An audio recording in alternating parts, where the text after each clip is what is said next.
Bismillahirrahmanirrahim. Assalamualaikum warahmatullahi wabarakatuh. Innal hamdalillah nahmaduhu wa nasta'inuhu wa nastaghfiruh wa na'udzu billahi min shururi anfusina wa min sayyiati a'malina. May yahdihillahu fala mudilla lahu wa may yudlilhu fala hadiya lahu. Asyhadu an la ilaha illallah wahdahu la syarika lah wa asyhadu anna Muhammadan 'abduhu wa rasuluh la nabiyya wa rasula ba'da amma ba'd. Segala puji hanyalah milik Allah Subhanahu wa taala yang telah melimpahkan kenikmatan yang begitu banyak pada kita. Dia memberikan kenikmatan telinga agar kita bisa mendengar dan melihat bagaimana luasnya dan besarnya keesaan Allah Subhanahu wa taala. Salawat serta salam semoga senantiasa tercurahkan kepada baginda kita Nabi Muhammad sallallahu alaihi wasallam, yang dimana beliau telah menegakkan bendera la ilaha illallah di atas muka bumi ini, sehingga kita bisa merasakan bagaimana indahnya Islam sampai sekarang. Adapun yang akan menyampaikan tausiah pada malam hari ini, yakni akhuna Ahsan, ilaihi falyatafaddal mazkur.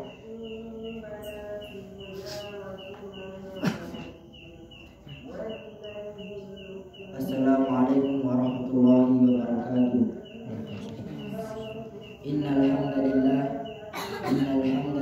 nahmaduhu wa nasta'inuhu wa nastaghfiruh wa na'udzu billahi min shururi anfusina wa min sayyiati a'malina. May yahdihillahu fala mudilla lahu wa may yudlil fala hadiya lahu. Asyhadu an la ilaha illallah wahdahu la syarika lahu wa asyhadu anna Muhammadan 'abduhu wa rasuluh. وقال الله تعالى في القرآن الكريم: أعوذ بالله من الشيطان الرجيم بسم الله الرحمن الرحيم يا أيها الذين آمنوا اتقوا الله حق تقاته ولا تموتن إلا وأنتم مسلمون يا أيها الناس اتقوا ربكم الذي خلقكم من نفس واحدة وخلق منها زوجها وبث منهما رجالا كثيرا ونساء واتقوا الله الذي تساءلون به والأرحام إن الله كان عليكم رقيبا. وقال يا أيها الذين آمنوا اتقوا الله وقولوا قولا سديدا يصلح لكم أعمالكم ويغفر لكم ذنوبكم ومن يطع الله ورسوله فقد فاز فوزا عظيما. فإن أصدق الحديث كتاب الله وخير الهدى هدى محمد صلى الله عليه وسلم وشر الأمور محدثاتها وكل محدثة بدعة وكل بدعة ضلالة وكل ضلالة في النار. Amma ba'd. Pertama-tama mari kita senantiasa bersyukur kepada Allah Subhanahu wa taala yang telah memberikan kita berbagai nikmat. Di antaranya kenikmatan keimanan, keislaman, kesehatan, lebih-lebih kesempatan, sehingga kita dapat lakukan sholat tarawih secara berjamaah. Yang kedua kalinya, salam serta salawat atas junjungan kita Nabi besar Nabi Muhammad sallallahu alaihi wasallam yang telah membawa kita dari zaman jahiliyah menuju zaman syariah, dari alam kegelapan menuju alam terang, menuju alam terang benerang, seperti apa kita rasakan pada saat ini.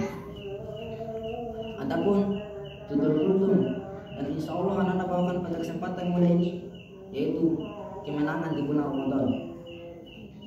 Hadirin yang dirahmati Allah Subhanahu wa taala, alhamdulillah kita sebagai umat Islam dapat menyambut lagi kedatangan bulan suci Ramadan sebagai bulan mulia dan bulan diturunkan Al-Quran. Marilah kita senantiasa melaksanakan puasa di bulan Ramadan ini.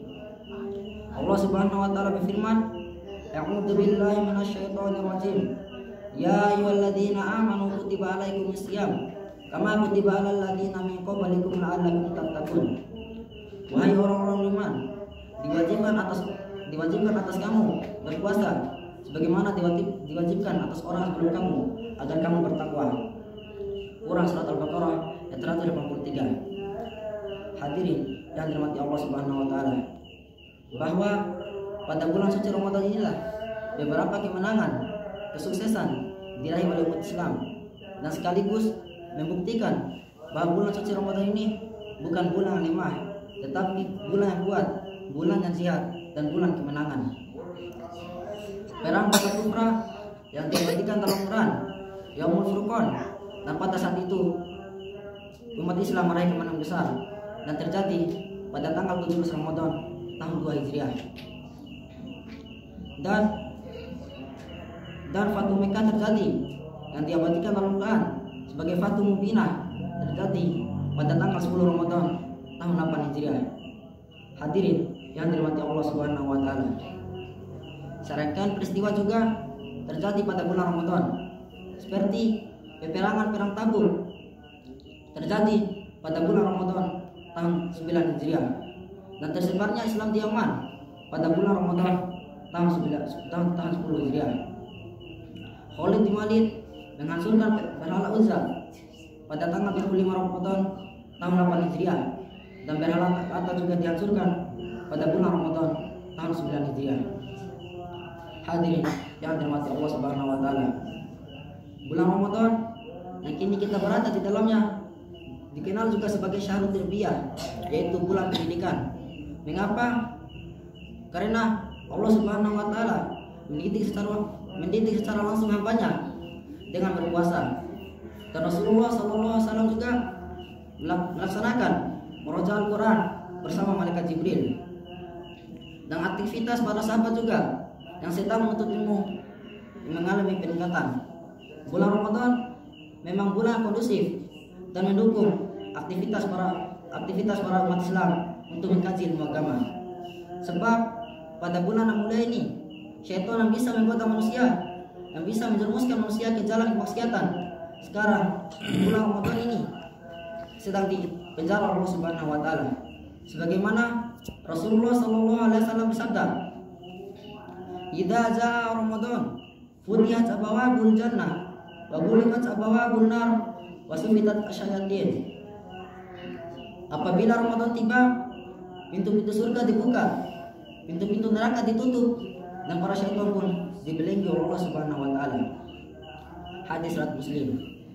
Dan hadis ini menjelaskan ketika datangnya bulan Ramadan, syaitan yang senang menggoda manusia sekarang sedang dipenjara oleh Allah Subhanahu wa taala.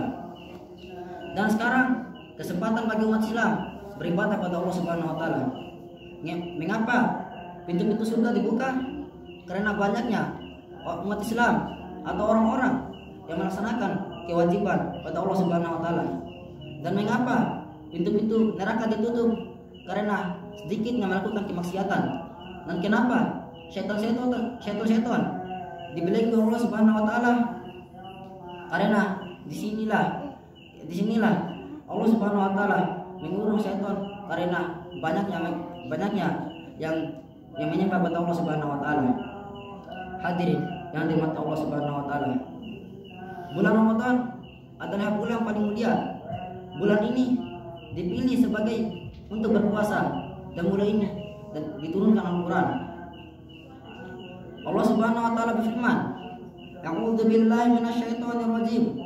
Syahrul Ramadan alladzi unzila fihi al-Quran hudan lin-nasi wa bayyinatin minal huda wal furqan. Faman shahida minkum asy-syahra falyasum." Bulan Ramadan adalah bulan di dalamnya diturunkan Quran sebagai petunjuk bagi manusia dan penjelasan mengenai petunjuk itu, dan pembela antara yang benar dan yang batil. Barang siapa di antara kamu ada di dalam bulan itu, maka berpuasalah. Dan Rasulullah SAW juga berfirman, bersabda, "Man qara'a harfan min kitabillahi falahu bihi hasanatun wala sanatu bihi amsaliyah. La aqulu alif lamun harfun walakin alifun harfun wala lamun harfun wa mimun harfun." Barang siapa yang membaca satu huruf dari kitab Allah Subhanahu wa taala, maka baginya 10 kebaikan, dan 10 kebaikan itu baginya satu kebaikan, dan satu kebaikan itu dilipat ganda menjadi 10 kali lipatannya. Aku tidak mengatakan alif lam itu satu huruf, melainkan alif satu huruf, lam satu huruf, dan mim satu huruf. Begitu mulianya Al-Quran kita membaca satu huruf dibalas oleh Allah Subhanahu wa taala 10 kali lipat pahala. Dan bagaimana kita membacanya satu Al-Qur'an atau satu halaman atau satu lembar, bagaimana dilipatnya pahala kita itu. Dan Al-Qur'an juga pemberi syafaat kelak di hari kiamat. Sebagaimana Rasulullah SAW bersabda, "Iqra'ul Qur'an fa innahu ya'ti yaumil qiyamah syafi'an li ashabihi." Bacalah Al-Qur'an karena ia akan datang kelak di hari kiamat sebagai pemberi syafaat bagi orang yang membacanya. Hadis riwayat Muslim. Begitu baiknya Allah Subhanahu wa taala menurunkan Al-Qur'an untuk hambanya membaca. Dan tadi kita membacanya 1 huruf dibalas dengan 10 kebaikan. Dan sekarang kita senantiasa membacanya. Kita mengikhlaskan diri kita untuk membacanya. Insya Allah akan meridai Al-Quran untuk memberi syafaat kelak di hari kiamat. Hadirin yang dirahmati Allah Subhanahu wa taala. Pada bulan mulai ini, ketika kita melihat di jalan-jalan, ketika kita melihat di tempat-tempat umum, ketika kita melihat di tempat tongkrongan anak muda, dan masih banyak orang-orang meninggalkan kewajiban agung tersebut, yaitu puasa Ramadan. Padahal mereka orang diwajibkan untuk berpuasa. Mereka bukan orang sedang berpergian jauh, bukan orang sedang berbaring di rumah sakit karena sakit, dan bukan juga orang sedang halangan haid atau nifas. Mereka orang-orang yang mampu, tapi mereka sendiri yang mendustakan kewajiban tersebut. Hadirin yang dirahmati Allah Subhanahu wa taala. Sebagai peringatan bagi teman-teman kita yang senantiasa meninggalkan kewajiban aku tersebut, kita bawakan cerita dari Umamah Al-Bahili. Umamah Al-Bahili mendengar Rasulullah SAW bersabda, bahwasannya Rasulullah SAW bersabda, ketika aku tidur datang 2 orang dan mereka berdua menarik lenganku dan membawa aku ke gunung terjal. Dan mereka berdua memerintahkan untuk aku bernaik, naiklah. Dan aku pun menjawab, aku tidak mampu. Dan mereka menjawab, kami akan memudahkanmu. Dan aku pun naik. Ketika aku sampai pada kegelapannya atau di ujungnya, aku mendengar suara teriak. Dan aku pun bertanya, suara apakah itu? Mereka menjawab, itu suara ahli neraka. Dan mereka berdua membawa aku untuk menghampiri atau berjalan-jalan ke orang bersiksa itu. Dan sampailah Nabi Muhammad ke orang tumitnya digantung di atas, mulutnya dirobek, dan dirobekan itu mengalir darah-darah. Dan Abu Umamah Al-Bahili bertanya, siapakah itu wahai Rasulullah? Mereka itu adalah yang senantiasa berbuka sebelum waktunya tiba. Hadis riwayat An-Nasai. Hadirin yang dirahmati Allah Subhanahu wa taala.